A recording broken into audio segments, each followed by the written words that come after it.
Tonight we're cracking open another 5-tape stack that I think swings hard in 5 totally different directions. We got a grimy late 80s New York City vibes, pure tough guy comfort food, a hard-nosed mystery loaded with gunplay, a goofy action comedy adventure where Cannon Films tried to whip up their own Saturday morning Indiana Jones cocktail, and one wild, low-budget, over-the-top underground odyssey that shouldn't work but somehow does. We're all over the place in this episode, so let's get into it and have us some fun.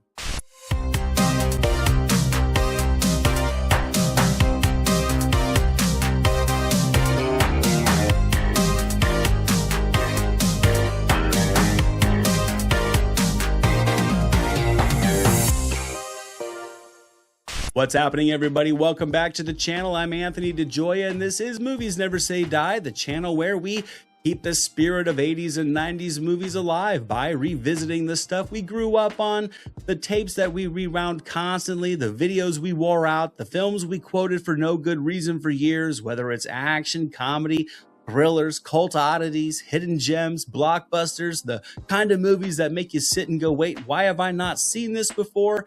Here we cover it all and more. And this is my Friday Night Rental series, our little hangout where we grab a stack of 80s movies and talk like we're standing in the video store aisle deciding what's coming home with us for the weekend. So tonight we're back in the Cannon Films section for episode 2, and I think I got 5 very different flavors of Cannon chaos on deck.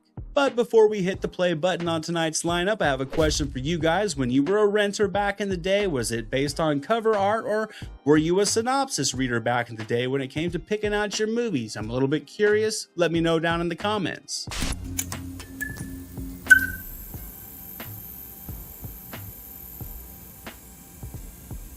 Kicking off tonight's stack is 1987 Street Smart, directed by Jerry Schatzberg, starring Christopher Reeve, Morgan Freeman, Kathy Baker, and Mimi Rogers.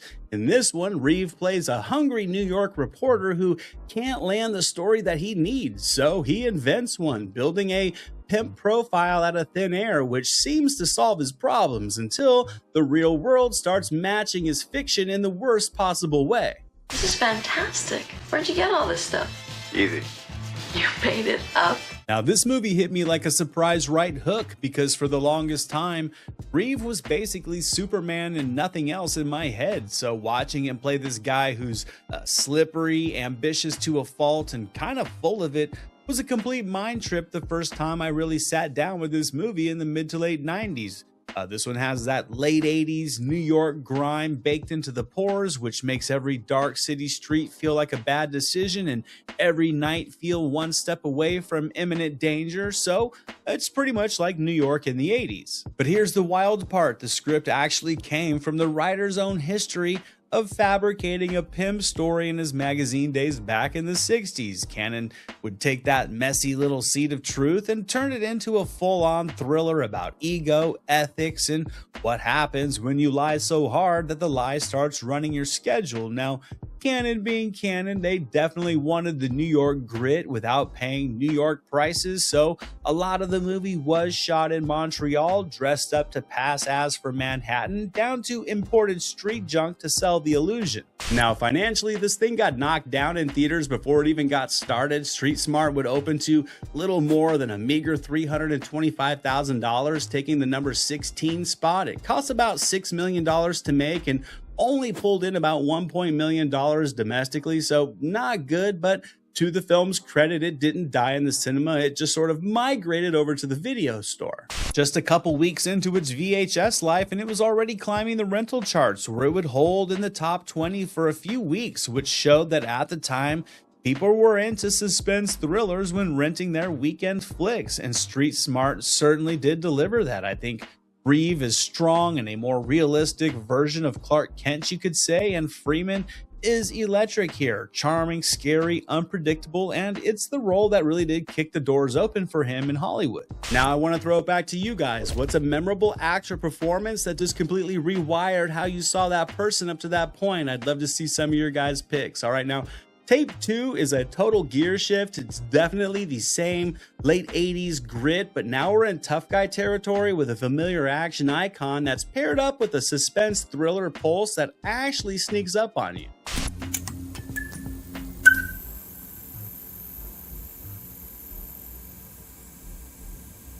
Next up is Hero and the Terror from 1988. This one's directed by William Tannen and stars the late great Chuck Norris, as well as Brent Thayer, Steve James, and Jack O'Halloran. In this one, Norris plays Detective Danny O'Brien. He's a cop trying to juggle real life with a baby on the way right as the serial killer he caught a few years earlier, known as the Terror, comes back into his orbit. You said he was dead. I said supposed to be dead. There's no doubt in my mind.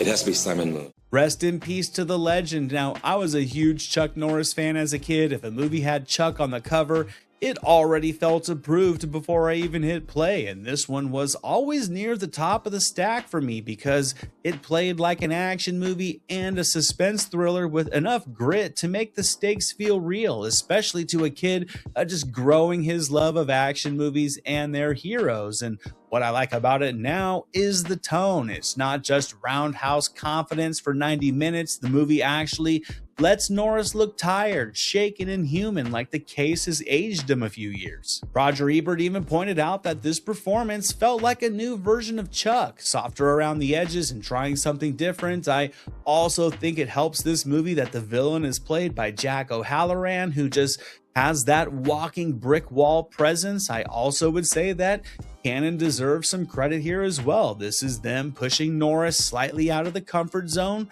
leaning into a darker serial killer story, not just a been there, done that narrative used as an excuse for fight scenes, and I think it pays off. It would get a reality check though. It opened on about 995 screens and it would only pull in about $1.8 million its opening weekend to take the 12th spot, and it would finish with around $5.3 million domestically, which is pretty modest for a wide release and presumably much lower than Cannon would have hoped for from a Norris-driven movie.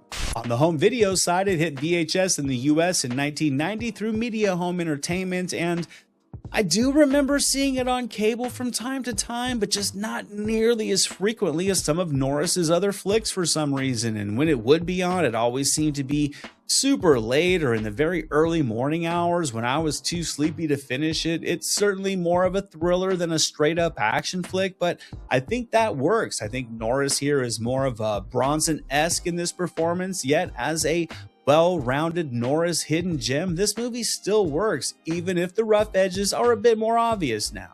Now, with that said, where do you guys land with this movie? Is a dialed down Norris here a success, or is he much better when cranked up to Invasion USA levels? Let me know down in the comments. Now, Tape 3 is going to shift gears once again. We're leaving the city and we're heading out into a slow burn mystery with wide open spaces and a tough old school lead who knows how to sell danger with one single look.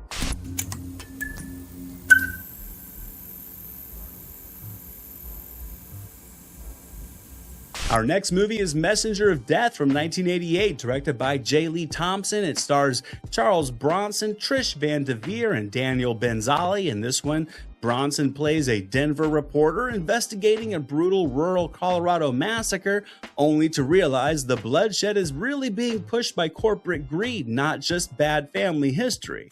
They want our water. Anybody here know of an outfit called the Colorado Water Company? You gotta make it look like an accident. Now, I'll always remember the first time I saw this one. It's after dinner at my aunt and uncle's house. Usually I'd be in the back room watching scrambled Playboy channels since they had cable, but on this day, I was posted up at the base of the stairs watching from around the corner while my uncles had it on in the den and my aunts had coffee and gossiped upstairs. Now, I didn't fully track the mystery of this one back then because really the stuff that mattered to me as a kid was Bronson taking hits and throwing hits and gunfire and chases and that vibe where everything felt dangerous. Rewatching it now, what holds up is just how tight the mystery is woven. Bronson isn't some vigilante here. He's just a reporter, and the movie really does let him work the room like a reporter would, negotiating and pushing for answers and slowly connecting the dots. The story starts as this feud inside of a fundamentalist offshoot community, and then it quickly pivots into a corporate land grab. Now, on the financial side, it would open on about 450 screens, pulling in roughly $1 million its opening weekend to take the 12th spot, and it would end up with about $3 million when its theatrical window was all said and done. So not the best for a movie with a $5 million budget, but then again, it did fit that canon lane perfectly, theatrically modest and absolutely primed for rental shelves and late night cable runs for years to follow. This was also the 8th time that Bronson teamed up with Thompson, so you really can feel that well-oiled rhythm in this movie. It moves clean, it doesn't linger in the Colorado locations, and just a rugged authenticity that sells the whole out there world. Critics were pretty fair to it as well, calling it a solid, efficient genre mystery, and that's exactly how I'd recommend it. A sturdy Bronson late-era watch that's much better than its reputation would tell you. All right, with this one in the books, tape 4 tonight is a real hard pivot. We're leaving the grime mystery world behind and stepping into canon's lighter side with an action comedy adventure that kind of plays like a live-action Saturday morning cartoon.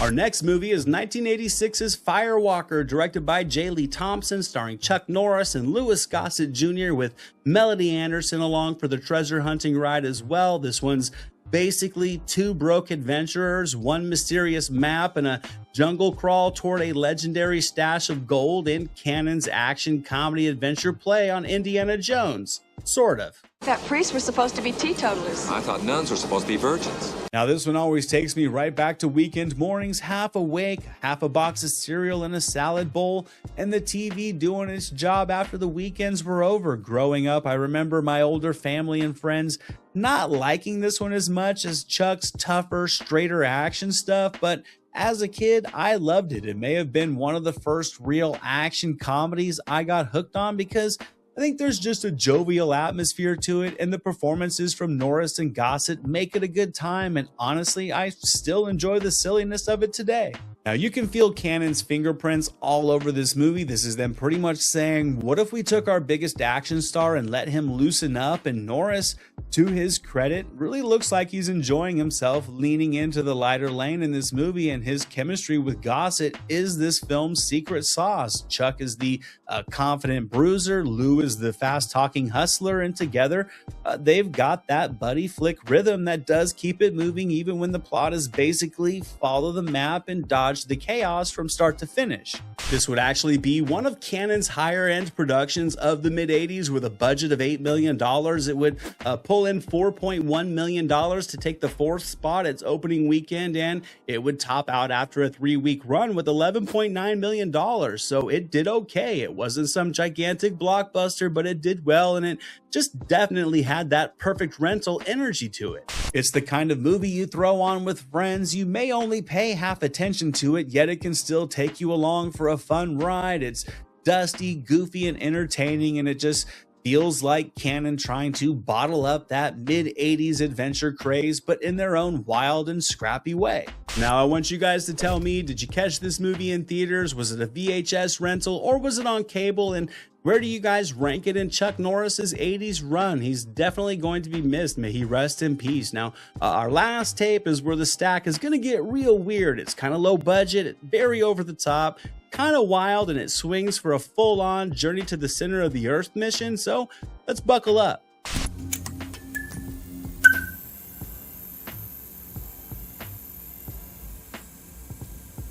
And closing out the stack tonight is Alien from LA from 1988, co-written and directed by Albert Pune, starring Kathy Ireland, William R. Moses, and Tom Matthews. This one's a loose Canon-style spin on Journey to the Center of the Earth, where a shy, awkward LA girl gets dropped into an underground world that treats her like she's the alien. Where are you from? From out of town. It's dangerous for strangers in Atlantis. All right, it's confession time. I didn't really love this movie growing up, but I do have great memories of watching it with friends who were totally locked into it while I was mostly locked into my Mad magazines. And I do sort of get it now because this thing is basically a neon postcard from the glorious low-budget 80s dimension. It's kooky, wild, weird, over the top, and when you're in the mood for just a complete nostalgia blast, this movie hits like a Friday night sugar rush. The Canon vibe with this movie is also strong, but what's really fascinating is just how it got made overall. Pune stepped in to help finish another troubled production, and in return, Cannon let him crank out this movie for under $1 million by repurposing old sets and pieces and ideas from other projects, and this wheeling and dealing sort of filmmaking was just a textbook Cannon move. If the budget's tiny, the ambition has to do the heavy lifting, and you can certainly feel the ambition here on screen. There's this whole underground future noir look going on with this movie that just works, plus these dusty, unreal landscapes that came from shooting in South Africa and Namibia. It's a funny story. Cannon wanted to film there partly to use money that they couldn't easily ship out of the country, so you get gold mines, gold dumps, and the Skeleton Coast standing in for the weirdest field trip imaginable. And Kathy Ireland being the lead is another piece of the time capsule charm that Alien from LA delivers. She was cast off a photo alone with no screen testing done. She had very little to no acting experience. She actually started taking lessons after she got the part, so naturally it's rough around the edges, but it's also kind of endearing in that we're trying something big with very little sort of ways. Now I want to pose the question to you guys: if you've seen this one, where does it sit with you? Is it a charming VHS fever dream or a bridge too far gone even for Cannon? Love to hear you guys' thoughts. That wraps up our 5-tape stack for tonight, guys. So let's zoom out, let's grade the lineup and talk about what Cannon did best here and about what still makes these perfect rental shelf era comfort movies. We've got Street Smart bringing that late 80s city grime and shifty characters, and then Hero in the Terror slides in with Norris doing suspense that actually plays more serious than people give it credit for, and then there's Messenger of Death, the sleeper for me, the kind of rugged hybrid action mystery thriller that always lived on cable and somehow still holds up when you revisit it, pretty much just like Firewalker, which tonight served as the popcorn break. Pure buddy adventure comfort cinema, with Alien from LA closing out the night by going full VHS fever dream and being the exact kind of movie you would rent because the cover art promised you a wild ride to another dimension. Now, before you guys bounce out of here, I got you covered if you want more retro movie talk. I got my Friday Night Rentals playlist that dives into all kinds of classics from the 80s. You can also dive into my VHS Vault playlist for endless 90s hits as well. I got you covered for all the retro movie talk that you guys can handle. And most importantly, as always, guys, thank you all so much for watching this video and my other videos, and for supporting my channel and talking down with me about movies in the comments. It really does mean the world to me. I appreciate each and every one of you guys. If you did have fun with today's video, drop it a like. If you haven't done so yet, hit the subscribe button and hit the notification bell so you never miss when a new video is released. And until the next one, you know the drill. Movies never say die. Jack Burton in the Pork Chop Express, and I'm talking to whoever's listening out there. Survive a war, you gotta become war. I suppose we have to register you as a lethal weapon. You trying to say Jesus Christ can't hit a curveball?